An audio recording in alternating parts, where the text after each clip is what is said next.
asawa ko lang talaga yung nasa harap. Ako lang po yung kanyang nasa likod. Kung hindi po siguro siya namatay 3 taon nang nakakaraan, hanggang ngayon po nasa likod niya pa din ako. Pero gano'n naman yung kwento ng buhay. Marami po sa inyo, kilala po si Leni Robredo bilang biyuda ni Jessie Robredo. Isang bagay pong malaking karangalan sa akin. Pero sino po si Leni Robredo? Alam niyo po, maagang-maaga akong nag-asawa.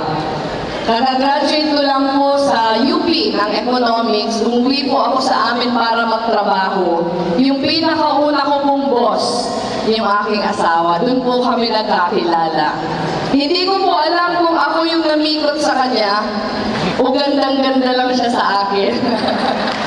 Kaya, hindi pa po 1 taon mula nung umpisa ako nagtrabaho sa kanya, mag-asawa na po kami. Nung mag-asawa na po kami, kahit po nagtatrabaho ako ng araw, nag-aaral po ako sa gabi. Mahirap po maging working student.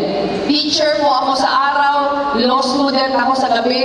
Mayor na po yun noon yung asawa ko, kaya asawa din po ako ng mayor ng Naga.